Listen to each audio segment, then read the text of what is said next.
Fala, galerinha da veterinária, eu sou a Thalita e nós estamos aqui hoje com um Papo de Patas. Hoje o assunto abordado será reprodução de suínos e nós temos um convidado muito especial. Mas antes eu gostaria de agradecer os nossos patrocinadores, a AgroConnect, agência de marketing, que é uma agência especializada em marketing B2B, foi que nos ajudou a organizar essa reunião aqui com o Dr. Luciano, que é um especialista em reprodução suína há mais de 25 anos. E também a Tecnomerc, que é uma importante referência no centro-oeste do Brasil. Bom, doutor, boa noite. Eu queria primeiro agradecer pela sua presença, por disponibilizar o seu tempo aqui para responder essas perguntas conosco. E eu gostaria que você começasse se apresentando para a gente, falando um pouquinho sobre a sua área de atuação, sobre a sua formação e por que você escolheu reprodução de suínos. Boa noite a todos vocês. É um prazer comunicar, né, com um público mais jovem. Eu acho uma iniciativa belíssima e sempre que a gente pode, a gente colabora. De antemão, né, eu sou médico veterinário, eu formei já há algum tempo, na década de 90, no Rio Grande do Sul, Santa Maria. Depois eu fui para a área de mestrado em Porto Alegre, na Federal do Rio Grande do Sul, onde eu trabalhei nessa área de produção e reprodução de suínos, onde eu atuo nessa área já há mais de 25 anos, praticamente sempre na mesma linha, né, de reproduzir os suínos, genética de suínos, granjas. Passei por inúmeras fases aí, desde quando não se utilizava a inseminação até agora que se utiliza mais recursos. Estou à disposição para tentar estar à altura da honra que vocês nos estão concedendo aí para abrir esse espaço e tentar comunicar com um público maior de jovens que às vezes estão aí buscando um aconselhamento, algumas ideias, algumas situações de que ele está às vezes em dúvida, não sei se eu gosto daquilo, eu gosto mais daquele outro. Então é um prazer comunicar e ajudar, auxiliar, ou então despertar em alguém um motivador para seguir na área da reprodução. Eu consigo, acho, falar alguma coisa mais na área de suínos, que é a minha vocação, eu acredito. Obrigado. E a relevância da reprodução na medicina veterinária? Você acha que essa área ela tem um impacto na saúde do animal, na produtividade desse animal? Bom, a veterinária é uma ciência, né, das mais consideráveis, mais admiráveis, né, não só por mim, por muitas pessoas, dada a abrangência, né, de campos que tem. Antes de Cristo já se tem notícias aí do trabalho de pessoas que faziam uso do que hoje conhecemos como veterinário. Na parte de abrangência da espécie, e já entrando na área da reprodução de animais, é o grande pulo do gato, é a grande referência na possibilidade de você multiplicar qualidades desejáveis, características importantes, né? É um grande multiplicador de genes que se busca, né? Então, hoje, a reprodução é uma área extremamente turbinada, vamos dizer assim, para que se atinjam as produtividades recordes de que o país está atingindo, em qualquer das espécies, né? Algumas espécies estão ainda engatinhando nessa área e algumas espécies estão 100% colocadas como nessa área. Então, alguma curiosidade para vocês. Muito do peru brasileiro é 100% inseminado. Suínos, granjas de alto valor, alta produtividade, eu desconheço quem não insemina, né? Ou seja, todo mundo abraça a situação. Bovino de corte é uma área que, dadas as dimensões do país e as dimensões territoriais que nós temos, é uma área que ainda tem muito a crescer, né? Eu estimo que nem a metade, talvez, por aí, dos bovinos ainda tem. Então, ou seja, Para quem está na área, é um motivador continuar melhorando, o uso de novas biotecnologias e tudo mais, e quem não está na área ainda tem um vasto campo para ser explorado, e precisamos, sim, profissionais nessa área. Isso. O bem-estar hoje é consenso em todos os profissionais da área que ele é um aliado da produtividade. E é assim que deve ser encarado, como todos os profissionais, todos os estudantes, os professores, com certeza já estão com essa ideia. Bem-estar animal é um fortíssimo aliado, né? Pesquisas recentes aí mostram, por exemplo, que o animal sob estresse, a primeira coisa que cai é a produtividade. E hoje, num mundo tão desafiador, com os limites econômicos aí da produtividade, se quer produzir muito bem, com muita saúde, né? A nossa profissão, aliás, ela está inserida num conceito que se chama One Health, que é saúde única, né? A saúde das pessoas está extremamente ligada à saúde de todos, né?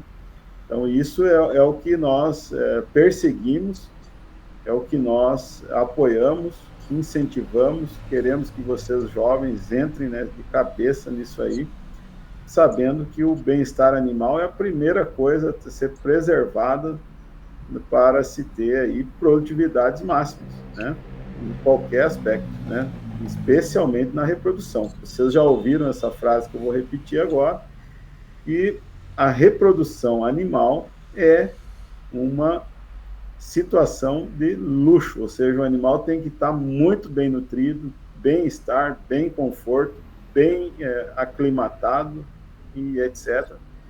Tudo tem que estar certinho para a reprodução funcionar. Então, como curiosidade, de novo, os suínos hoje se atingem taxas de natalidade, de fertilidade, né? Ou seja, o número de animais que você insemina para os que parem, né? Os que vêm a termo a gestação, e rodando em torno hoje de 95%, ou seja, a cada 100 animais que você insemina, 95% deles, ou até mais, vão parir como programado. Outras espécies, como curiosidade, aí, bovinos, um bom número numa IATF, que é uma das técnicas de sincronização, você tem aí em torno de 50%, né? Então, o ruminante ainda tem muito o que caminhar, mas ele está no caminho certo. Peixes, né? Em peixes, a gente usa uma reprodução assistida. Então, peixes, você tem hoje 100% dos peixes, os principais peixes, é uma reprodução assistida. Desde os peixes nativos, né? E eu estou num estado, que é o estado do Mato Grosso, que é um grande produtor, é o quarto maior produtor de peixes, especialmente os nativos. Ele é inseminado, vamos dizer, assistido, onde você induz a fêmea a ovular, induz o macho e faz a mistura assistida, né, da fertilização dos ovos.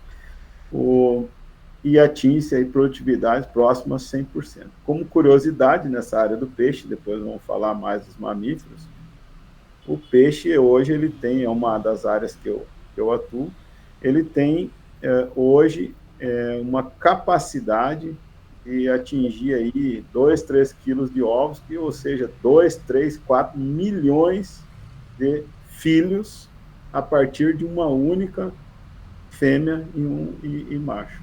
Ou seja, há uma sobrevivência incrível nessa área do peixe, né? Ao passo que, quando não é assistida essa reprodução, na natureza, a gente estima aí que nem 20 unidades, eu vejo 20 animais de 2 milhões, nem 20 chegam à idade adulta na natureza. Então, como a gente faz criação comercial de peixes, a gente atinge aí um índice aí de acima de 90%. E outras áreas aí. Vamos seguindo, senão eu falo demais e você pode ficar à vontade de interromper e me perguntar, porque se eu souber, eu consigo falar, senão... Boa noite, doutor. Meu nome é Vitor. Doutor, na sua opinião, quais são os principais fatores que podem, eu posso dizer, alterar na fertilidade? Excelente pergunta. Cada espécie tem suas peculiaridades, né? Mas partindo de um princípio de que você vai fazer o melhor de tudo e que a reprodução é um artigo de luxo, vamos dizer assim, para cada espécie, tudo tem que andar direito.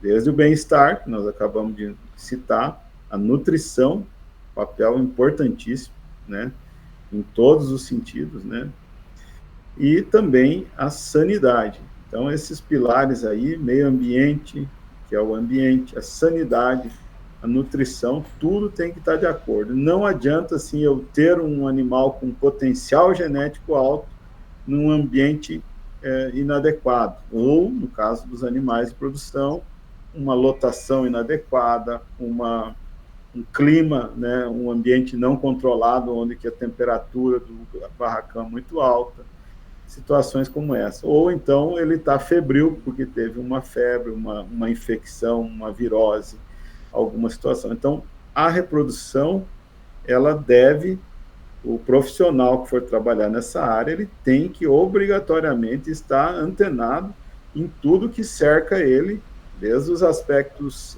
sanitários, como eu já falei, né, o calendário de vacinação em dia, que é a prevenção, a nutrição tem que estar em dia, de alta qualidade, a saúde em geral, e o bem-estar, sem dúvida, faz a diferença.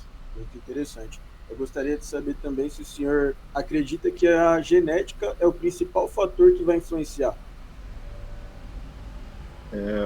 A genética, no sentido da qualificação do animal, em termos de genes que você quer multiplicar, ele é o grande propulsor, vamos dizer assim, motivador para que se use a genética. Ou seja, eu vou reproduzir um animal com genes superiores. No meu caso, nos suínos, eles hoje são avaliados criteriosamente e muitas vezes são avaliados até antes de nascer, no sentido de predição matemática, né, para computadores, etc., fazem todo esse trabalho de mapeamento, onde se escolhe os animais com melhor potencial genético. Então, animais de produção, você multiplica genes superiores, que são aqueles genes ligados à característica que você quer no produto final. No caso, por exemplo, qualidade de carne, qualidade de marmoreio, quando é bovino, precocidade, maciez e outros aspectos. Quando é uma reprodução focada em manter padrões raciais, aí você quer, por exemplo, que um animal reproduza filhos semelhantes à raça, né? Vamos pensar assim, ou então uma situação em que você tem um animal silvestre, então você quer que esse animal não tenha endogamia, que ele não cruze com os filhos e tal, então você acaba olhando mais o aspecto da reprodução. Via de regra, que é o que emprega a maior parte dos profissionais da área, a reprodução é utilizada para multiplicar genes superiores em aves, em perus, em peixes, em bovinos, de uma forma muito criteriosa, né? Basicamente, hoje, a matemática, a inteligência artificial, tudo isso vindo numa velocidade para dentro do processo e está dando aí saltos ainda maiores, que seja em linha de tempo muito mais rápido para a produtividade. Tá? Não sei se te respondi, mas é uma ideia. Respondeu com certeza, doutor. Muito obrigado. Boa noite, doutor. Meu nome é William. E eu gostaria de perguntar para o senhor sobre a inseminação artificial. Como você já mesmo adiantou, parece que na indústria, né, que o senhor atua é 100% de inseminação artificial, não existe a monta natural. E eu gostaria de saber do senhor quais são as tecnologias empregadas hoje nessa inseminação artificial, como que é feita a escolha do cachaço, como que funciona todo esse processo. Tá, eu acho que eu entendi, eu vou fazer uma contextualizada bem rápida, que deu uma cortada bem na hora aí, mas vamos lá. A inseminação artificial, das primeiras inseminações, uma curiosidade, vamos dizer assim, ela foi utilizada por povos lá, que se tem notícia, povos do deserto, povos da Ásia, da Ásia não, da do Oriente Médio para, entre aspas, roubar genes superiores de um povo, levando sêmen de reprodutor e colocando numa esponja e levando para a matriz lá, que é a égua, que vai ficar prenha de um animal superior. Depois isso veio evoluindo e aí trazendo para as escolas que são divididas, a escola de reprodução no mundo, um grande centro alemão, ou seja, uma escola alemã de reprodução, que centraliza a escola europeia, e a escola americana. Dentro da escola europeia, surgiu aí muitas raças de bovinos, nós vamos voltar para o suíno, e ali é o berço da suinocultura. Então, países como o Brasil, a partir de 1950, 60, começou a mandar profissionais, né, os professores dos seus professores, né, dos meus também, para fora do país, intercambiar informações nessa área, especialmente a reprodução. Aí, voltando de lá, na área de suíno, em 1972, mais ou menos, um grande profissional, um engenheiro agrônomo, colega, né, das rurais, ele voltou da Europa e viu isso lá e disse, isso precisa ir para o Brasil. Em 75, ele incentivou a criação de uma central de sêmen, né, no Rio Grande do Sul, chamava Axur, Central da Axur, em Estrelas, no município de Estrela, Rio Grande do Sul. Aí foi o primeiro profissional para lá, Dr. Werner Menck, um belo de um nome para vocês chamarem para conversar sobre a história, como a coisa realmente aconteceu. Dr. Werner foi fazer estágio, primeiramente na Holanda, voltou de lá motivado, depois ele foi, no mesmo ano, para Hannover, na Tiro, que é uma grande empresa, uma grande faculdade de reprodução, e lá ele conheceu a reprodução de suínos e voltou motivado a fazer isso, junto com o meu orientador, professor Ivo Ventes, e a doutora Isabel Scheid. Todos eles são pessoas que eu extremamente recomendo vocês conversar, chamar para um bate-papo, porque vocês vão ver a origem da coisa. Em 75 começou, em 77 começou a ideia de multiplicar genes a partir de suínos, né, com doses de sêmen, né, produzidas, aquelas bisnaguinhas, como vocês já devem ter visto por aí, e com a intenção de, alojados nas centrais de sêmen, na central de sêmen de Estrela, as raças. Então ainda se falava muito em padrões raciais. Então você ligava lá e vinha o sêmen pelo ônibus, até para onde que pudesse ir, para inseminar uma porquinha lá na fazenda e tal, e assim foi evoluindo. Hoje a central de Estrela ela é extremamente moderna e é mais uma das grandes centrais de sêmen do país, que ela distribui sêmen de várias empresas de genética, de várias raças, e atua aí como um grande repositório de raças, ou seja, tem animais puros lá, mas também tem animais de alta performance, que são aqueles animais que já são cruzamentos e imprimem características específicas no plantel que você tem. Então, hoje, o futuro disso é aonde a inseminação ela está. Como que se escolhe o reprodutor? É uma parte da tua pergunta. As empresas de genética, que são várias no país, o país é muito bem servido disso, vêm para o Brasil e trazem linhas de animais especializados em determinadas aptidões, né? Não se tem mais, e muito importante que se diga isso, não se tem mais aquele conceito racial no suíno, né? Exceto para a finalidade assim, um pouco mais comercial, né? Aquele Duroc Black, não sei o que você compra, ela é uma coisa mais assim, do aspecto comercial, é como você ir na empresa de lanche lá e pedir o Mac não sei o que lá, Angus e tal, né? Então, e você tem uma aptidão, mas o que se faz mesmo são empresas que têm linhas e elas fazem uma seleção muito criteriosa. Os top 1%, às vezes o 0,1%, ele ganha uma nota, um índice, comparado às gerações anteriores, e então uma empresa de genética chega a trocar o macho da central a cada 4 meses, 6 meses, que já vem uma geração mais nova e acelera dessa forma.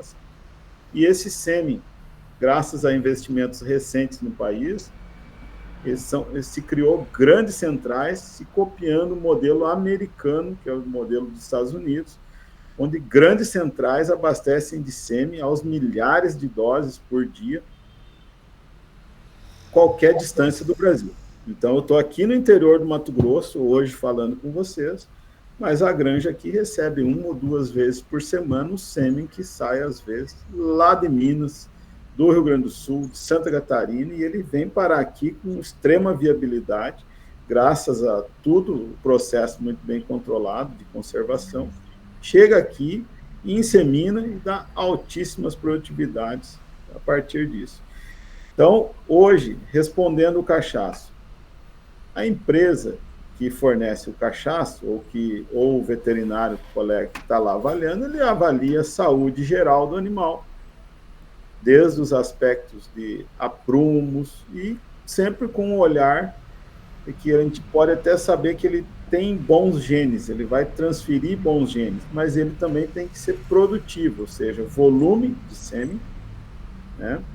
Características herdáveis, tipo hérnia, é uma característica muito importante, aprumos, né, que é postura dele em estação, e características de velocidade de ganho de peso e aproveitamento, que a gente chama de conversão alimentar, que é a capacidade desse indivíduo transformar o alimento em carne de forma mais eficiente possível. Então, o frango é um dos grandes aproveitadores, cada 1,5 kg de ração, mais ou menos, você tem 1 kg de frango, ele é muito eficiente para fazer isso. O suíno, cada 2 kg de ração, você tem 1 kg de carne, extremamente eficiente. Há 20, 30 anos, quando eu comecei, a gente usava 3 kg de ração para fazer 1 kg de carne.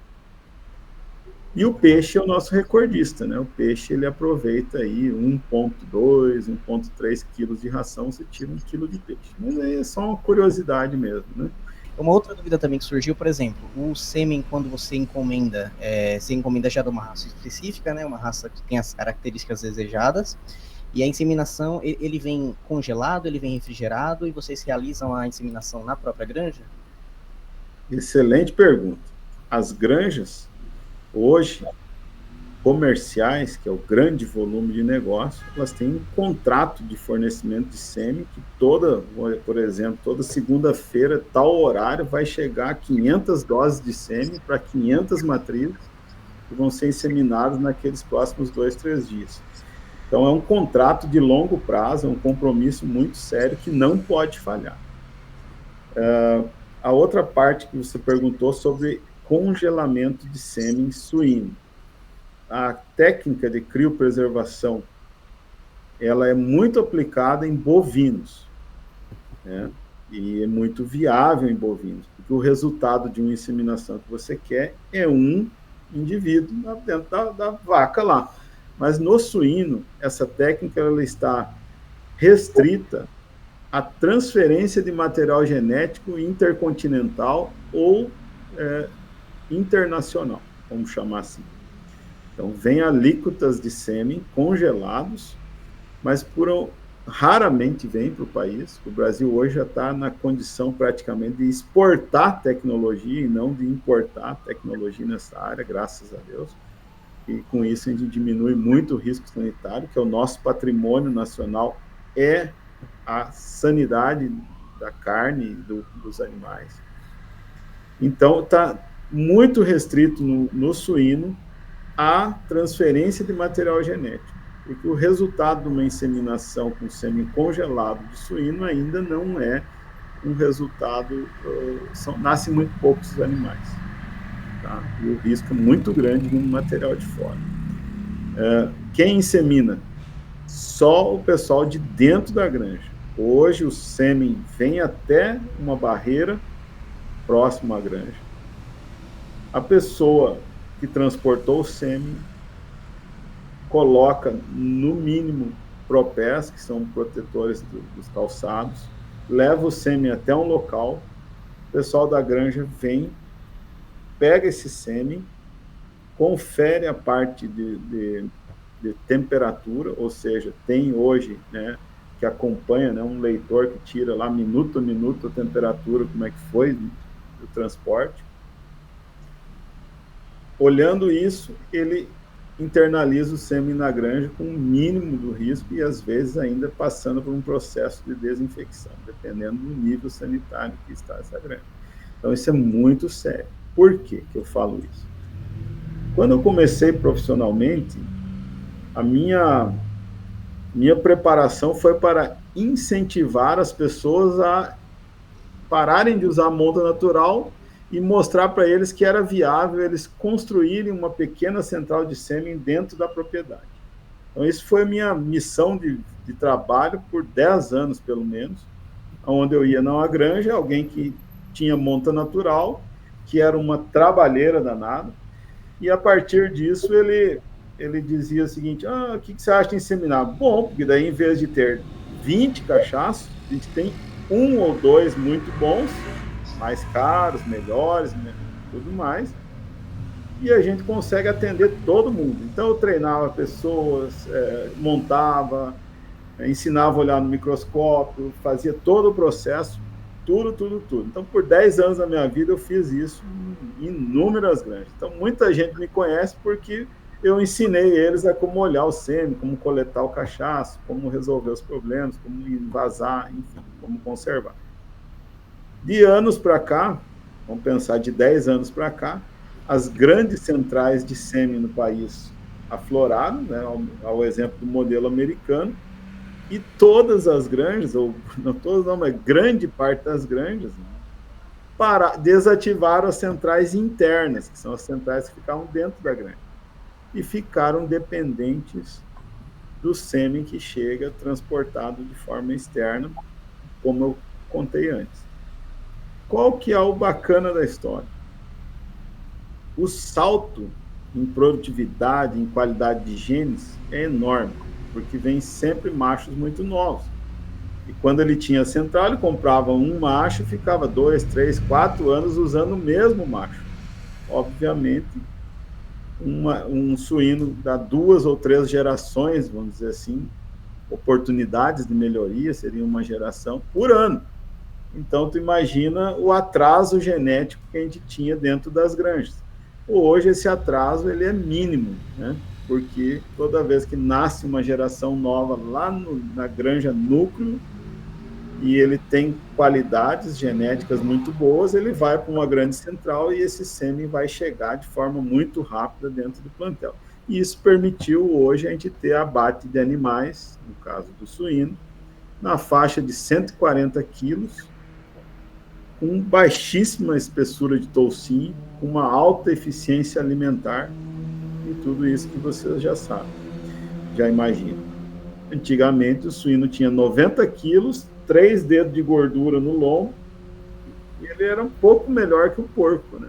Ele era um suíno melhorado, mas agora nós temos uma máquina de produção de carne, uma máquina de eficiência, um produto assim fantástico, muito rápido. A gente tem hoje esses números que eu falei de 140 quilos, 160, 170 dias de vida. Antes era 6 meses para produzir 80, 90 quilos, e tudo isso, né, que decorre desse atraso genético aí. Então, tem uma contextualizada, depois vocês editam, vê o que fica melhor aí, e a gente vai falando. Passa à frente, né? A questão da inseminação, ela é muito vantajosa, né? Porque por mais que ela tenha um custo inicial maior para os produtores, eles têm um retorno muito rápido, né? Tanto financeiro quanto na qualidade genética dos animais. Eu vou passar agora para a minha amiga, que ela vai fazer a próxima pergunta, né? Boa noite, doutor. Eu sou a Cíntia. Eu acredito que sempre, por mais que seja, eu não sei se eu posso falar assim, mas que vocês sigam um padrão de como fazer, né, essa parte de reprodução, inseminação, mas eu acredito que sempre aconteça de ter um desafio ali no meio. Tem algum desafio, algum problema que eventualmente é um pouco mais comum de acontecer? E se tem, como que é feito para solucionar ele? Legal tua pergunta. Olha, problema todos temos a todo momento. O que muda é a forma com que você consegue lidar com eles, né? A inseminação não é diferente. O detalhe mais importante, não é necessariamente um problema, é porque ainda precisamos de pessoas para operacionalizar tudo. Vou fazer um parênteses. Eu fiz uma dissertação de mestrado no ano de 2000, foi publicado em 2001, onde eu testei os métodos de autoinseminação, ou seja, de colocar lá a pipeta e a fêmea que se inseminava no tempo dela.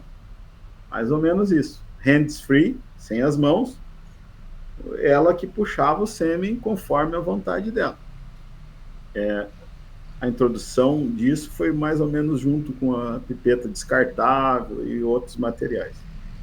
O que aconteceu? Deu certo, claro, porém, uma das conclusões do trabalho foi que nada substitui o trabalho do homem, o trabalho bem feito do homem. Ou seja, se você profissional está pensando em ser da área, seja o melhor. Faça o melhor. E o desafio para vocês, jovens, é, primeiro, comunicar assertivamente com as pessoas.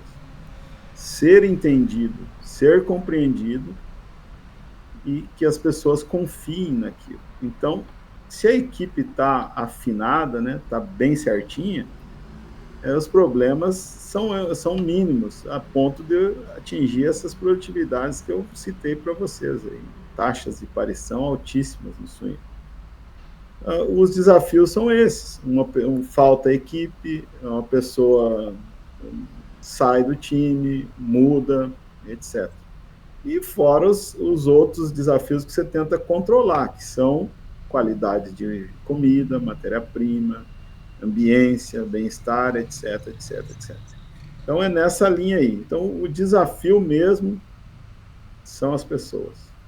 Para tudo. Entrando nessa questão aqui, você contou alguns casos para gente, curiosidades. Existe algum caso que você tenha, um caso clínico que você tenha vivenciado e que foi bem marcante, assim, que pode acontecer outros, mas você sempre vai lembrar daquele lá? Olha, tem sim, sempre coisas engraçadas, né? O suíno reserva sempre muitas histórias. Mas de uma maneira geral, vocês têm que fazer um exercício aí de tentar imaginar. As pessoas não conheciam inseminação artificial. Então, o início, ali no meados da década de 90, final da década de 90, os desafios e as curiosidades são do mesmo tamanho. Transformar uma grande indústria do sul do país, onde ficavam as grandes empresas de produção de carne, ficam ainda, de repente ela diz assim, vamos montar uma central para 200 machos que vai atender, né, uma relação aí de macho para 200, 400 matrizes, e vai atender milhares de matrizes, vai atender 10 municípios. Aí você tem que ir naquele produtor mais simples, uma pipeta na mão e dizer assim, agora vai ser tudo inseminado. Nossa! Eu dizia, mas venha você inseminar aqui, eu não vou fazer isso e não sei o quê. Então, todas essas curiosidades aconteceram vivendo nessa época. Eu acho que os desafios hoje não são menos importantes, mas são hoje, por exemplo, a gente vê o sêmen já chegando de drone dentro da granja, né? Até antes a gente fazia 3, 4 inseminações na fêmea. Hoje a gente faz uma e meia, com um resultado melhor. Então os desafios são continuar evoluindo, né? Novas tecnologias, né? Tem muita coisa aí para acontecer ainda e a reprodução vai fazer esse salto contínuo, né? Então, se vocês querem um dia trabalhar com reprodução, o mercado vai abraçar vocês, porque é necessário. E sempre tem espaço para melhorar. Acabei de falar para vocês que o suíno atinge uma taxa de fertilidade altíssima e o bovino não está nem na metade. Então, imagina o caminho que tem. Eu estou num estado aqui, que saiu o censo recente, tem 34,1 milhões de cabeças de bovinos. Rebanho suíno hoje é 1.600.000, mais ou menos, 1,5 milhão de matrizes. Então, tem muito mais bovino que suíno, né? Então, é uma bela de uma oportunidade. Outros estados, né, igualmente desafiadores, né? O nosso Brasil é muito grande, é um continente. Então, essas histórias de inseminar, hoje o Nordeste está vivendo isso. Eles estão com aviação, com transporte logístico, eles conseguem receber o sêmen lá. Mas quem que vai ensinar eles a inseminar? Quem que vai acompanhar o processo? A internet faz tudo, mas nada substitui um bom colega lá dando um apoio. Então, o Nordeste está vivendo essa oportunidade agora, o Nordeste brasileiro. E eu imagino quanta história boa não deve ter por lá. Eu me orgulho muito de ter participado desse começo, meio aí da inseminação. E sou um entusiasta da área. Então, recomendo a área. É muito satisfatório você olhar e dizer, olha, eles nasceram porque eu contribuí também. Então, é isso. A reprodução é fantástica, né? Assim como tem colegas que estão lidando aí com a saúde da gente, né? Que é a qualidade sanitária das coisas, da inspeção dos alimentos. Tem colegas aí fazendo coisas muito boas, né? Tem áreas que desde a área forense, desde a área... Vocês notaram que os animais de companhia, especialmente hoje, já são tratados aí com muita dignidade, né, que eles merecem. Então, tudo isso são grandes áreas que a nossa profissão, com a versatilidade que tem, com a ecleticidade, não sei se existe essa palavra, mas é muito eclética, você tem muita oportunidade, né? Então, e o que eu falaria para vocês jovens, para todos que podem escutar, assim, nunca tente fechar as suas possibilidades, não, eu só quero se for isso, porque você não conhece nem 1% da versatilidade que a profissão te dá. Então, você pode atuar desde um restaurante até, sei lá, até um avião, né? Tem colegas aí muito inspiradoras que acompanham cargas de animais especializadas em transporte internacional de cargas vivas. Imagina a especialidade disso tudo, né? Então, logo a profissão está em outros reconhecimentos, em outras áreas, né? Então, quem é jovem não pode querer uma coisa e pôr, não, eu só quero se for aquela cirurgia da cabeça do fêmur, do não sei o que. Imagina, gente, vocês são jovens demais, vocês têm que abrir e tentar captar qualquer área de conhecimento que seja útil.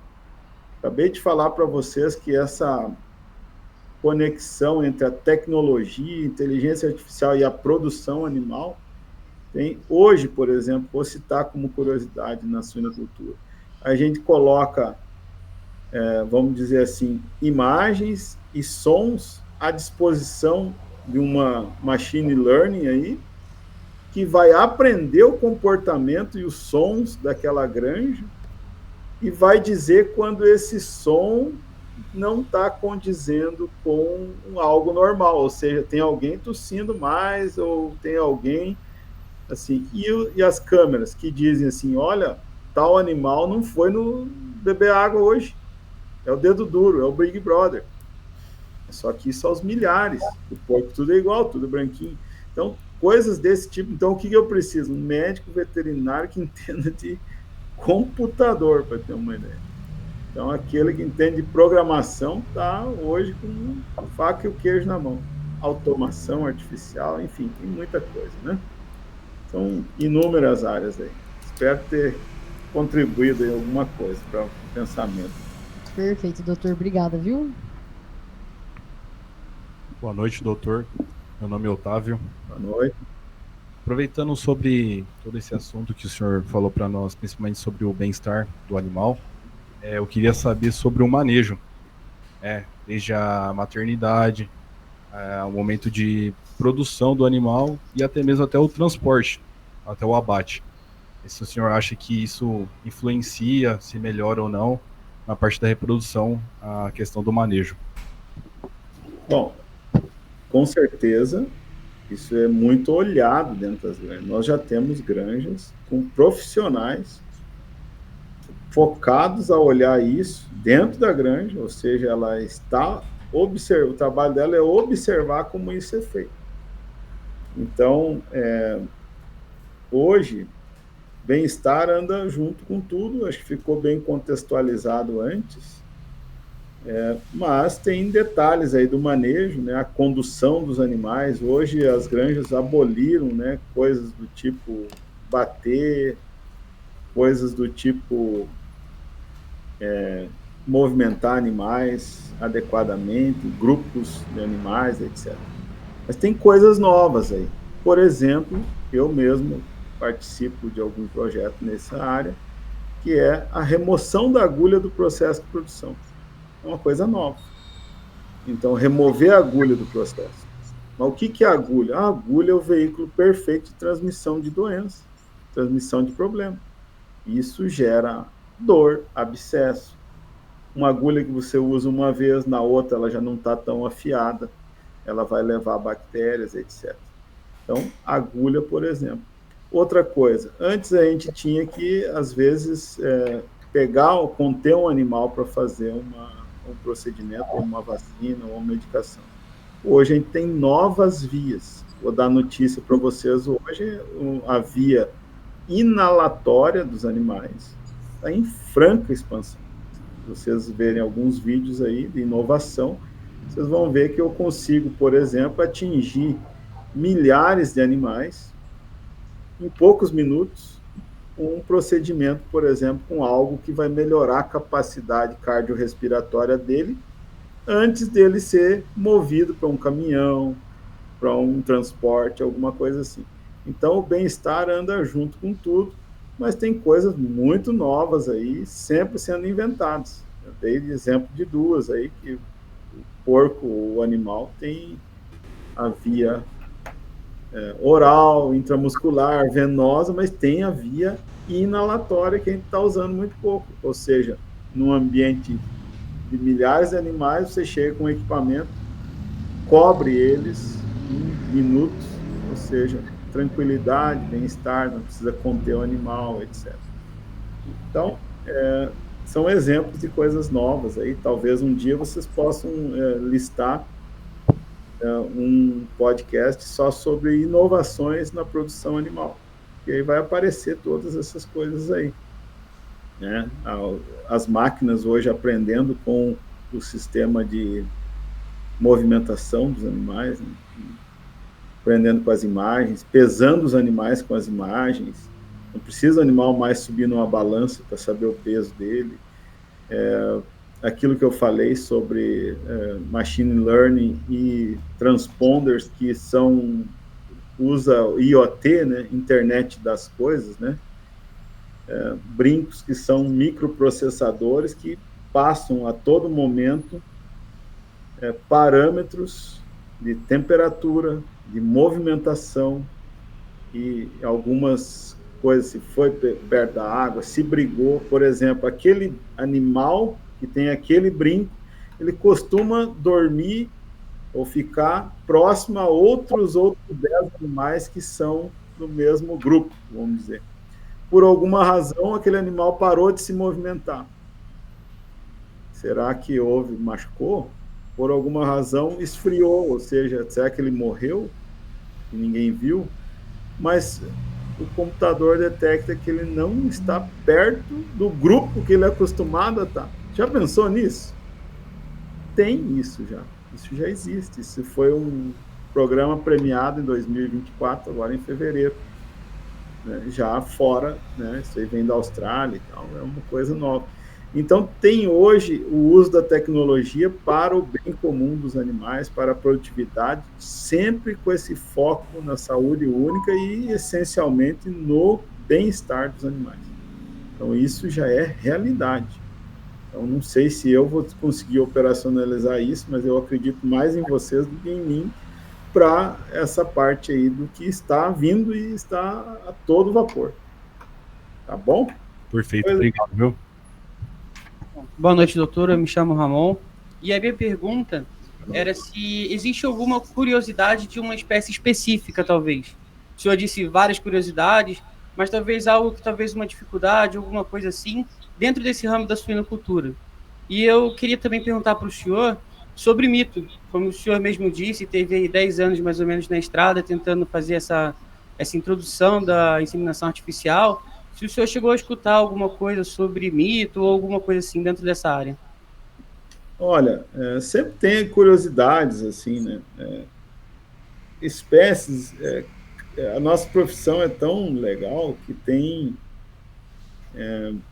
possibilidade de você se especializar em reprodução de silvestre, de peixe, de coisa. Então, realmente, a curiosidade maior, vamos dizer assim, é que cada espécie tem sua peculiaridade. Assim como quando os dias estão ficando mais curtos, as ovelhas começam a querer reproduzir.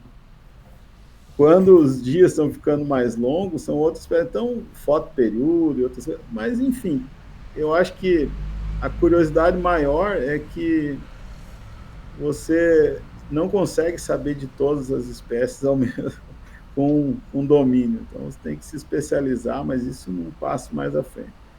Mitos, olha, praticamente, hoje, a inseminação, a reprodução animal, ela tem muito mais admiradores e pessoas que batem palmas e dão valor do que pessoas que não acreditam. Acho que eu desconheço pessoa que não deu valor num bom trabalho de reprodução. Imagina, você salvar uma espécie da extinção, você produzir mais carne usando menos recursos, você fazer cruzamento de híbridos, né? No caso, um peixe com outro, você faz um híbrido muito mais produtivo. Então, vamos pensar assim, fora da caixa, né? O peixe que é consumido em São Paulo, das espécies nativas, ele nunca é o peixe que está o nome ali. Ele é o cruzamento de duas espécies. Então, você tem um híbrido. Você tem curiosidades hoje na área da aquicultura aí, do peixe, onde você tem misturas de 3 espécies, às vezes, para fazer um indivíduo, que é muito mais forte, tem uma heterose maior, um vigor, etc. Então, tem muita flexibilidade, muita coisa nova. As curiosidades são mais nessa linha, assim, acho que cada um vai encontrar curiosidades na espécie que for mexer, né? Tem muitos desafios, né, também. Com certeza, doutor. Muito obrigado, hein? Vontade, obrigado. Posso fazer mais uma pergunta, doutor? Pode, agora estamos conversando, né? Vamos lá. Nas granjas que o senhor é responsável, qual que é a espécie predominante que vocês trabalham? Se é uma só, se são mais de uma? E se aquela carne que a gente encontra no açougue, se ela é de uma raça específica ou se é de acordo com as granjas que comercializam? O conceito raça em suínos não existe mais. Espécie, né? Exceto, não, nem espécie. Exceto quando você vai na Expo Inter agora, acabou de ter lá no Rio Grande do Sul, que você tem raças, né, como reservatórios genéticos. É como se dizer que o ser humano é uma raça, né? Separando em cores ou em coisas, não existe mais. Existem animais com aptidões e linhas genéticas. E aí as empresas trabalham fortemente, né? As empresas ou as grandes granjas para especializar aquela linha que é derivado de um Landrace, de um Large White, são as grandes raças base, né? E depois vem o macho Landrace belga, Duroc, Pietran e outros, eles vêm cruzando essas linhas e especializando famílias. Então, de maneira que você pode ter um Landrace com uma aptidão extrema para ter filhos, e você pode ter um Landrace com aptidão para ser um grande muscular lá, aquele que dá aquela massa de músculo grande. Então, os dois são Landrace, aquelas orelhonas caídas. Então, o conceito raça não tem. Quanto ao comércio da carne, existem, em várias espécies, esse trabalho de tentar gourmetizar a carne ou apresentar ao mercado opções de carne. Vou dar um exemplo. No bovino, nós não temos o Angus, não temos o Wagyu e outros, Nelore, né? Nelore com marmoreio a gente tem, né? Truta e tilápia, a gente tem na tilápia a gente tem a St. Peter, nós temos a tilápia normal, nós temos a truta salmonada, que é aquela truta que recebeu, né, um alimento que deixou aquela corzinha de salmão nele. Nós temos o salmão de verdade, que não é colorido daquele jeito, ele é colorido, né, na base da alimentação que ele recebe. Então, assim, ó, existe e tem mercado para tudo. Então, o suíno hoje vive a onda do Duroc, né? Como um macho que imprime filhos mais resistentes, com crescimento rápido e que se busca aí uma qualidade de carne, de sabor de carne, aquela gordura mais entremeada, o marmoreio, melhor. Então, existe sim projetos sérios onde se cruza o macho Duroc em cima de fêmeas comerciais, que são em geral as brancas aí. Então você tem um filho normalmente meio sangue Duroc, que tem uma diferenciação sim na qualidade e na cor da carne, no sabor e cor da carne. Hoje a notícia desse, foi bom ter lembrado do Duroc, por quê? Existe uma escala de cores de carne na qual o Japão, Coreia, mercados de alto valor se baseiam para comprar carne. Então, uma ideia assim mesmo. Então, uma carne mais branca, mais clara, tem menos valor para o mercado japonês. E para nós, brasileiros, a gente acha aquele lombo com abacaxi que fazem ali, hoje ele está insosso de tão seco, né, que ele fica, né, sem gordura nenhuma. Eu prefiro uma copa lombo ou uma picanha suína do que um lombo hoje, mas isso há mercado para tudo. Então, o mercado japonês é extremamente exigente, paga $1.000, $2.000 a mais por tonelada métrica de carne, né? Eu ouvi isso essa semana, mas ela tem que atender aquele padrão de cor, de padronização. O mercado japonês é todo padronizado. Segurança sanitária em primeiro lugar, segurança das pessoas, dos animais, enfim, e cor e, consequentemente, sabor. Então, o Japão é muito especializado. Então, tem essas curiosidades, e o Duroc é o macho mais usado hoje em cruzamentos junto com... Não é o mais usado, mas nessas especialidades. O Duroc é o Angus do bovino, né? Que todo mundo fala, esse é Angus, é Black, é isso, aquilo, então tá. Mas é mais... não só sabor, quanto gourmetização da carne, né? Você vai lá e come um corte diferente, acha bom. Doutor, muito obrigado. Bom, para finalizar, eu gostaria de perguntar se você tem algum conselho para dar para gente, estudante de veterinária, e se você tem alguma frase inspiradora. Que pergunta diferente, né? Que situação diferente. O meu conselho eu acabei dando várias vezes aí para vocês. Não feche consenso, não feche a cabeça numa coisa só. Procurem ser profissionais mais versáteis possíveis, né? Nós estamos falando aqui, vocês estão dando uma aula para mim sobre comunicação. Então, a comunicação assertiva, o bom trato às pessoas te leva a lugares muito amplos, né, muito maiores que você imaginou chegar. A parte de estar aberto a novas tecnologias, a novos conhecimentos, né, isso te oportuniza uma riqueza ao qual o conhecimento quanto mais você transmite, mais você recebe. É incrível, né? É a única coisa aquela brincadeira que falam às vezes, né, que duas pessoas se encontram e quando elas conversam, um sabe o conhecimento do outro e os dois ganham. Então, acho que o bom profissional, um bom network, conversar com as pessoas, uma comunicação assertiva, uma comunicação encorajadora, acho que isso vai fazer a diferença. Não desistam dos seus sonhos, aquilo lá tudo. Isso é tudo verdade. Mas, assim, vai chegar ao ponto de você se sentir mais confortável, mais desafiado. No meu caso, sou movido a desafios, gosto muito disso, de encarar determinada área, mas aquilo ali pode mudar. Então, as coisas... E eu falo assim, de vez em quando eu falo para os meus funcionários, os que me acompanham, os meus amigos, e de alguma forma a vida, no sentido bom, ela é muito longa. Ela é longa.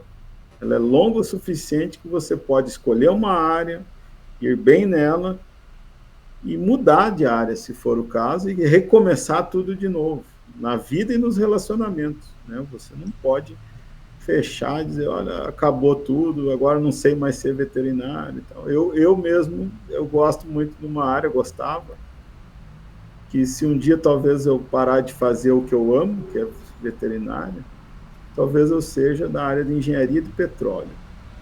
Não sei por quê, mas eu acho que eu conseguiria aprender uma área totalmente fora do que seria, né? Então, é só um exemplo bem distante para dizer, ó, não fecha a cabeça, abre, né? E se comunique assertivamente. Acho que é por aí.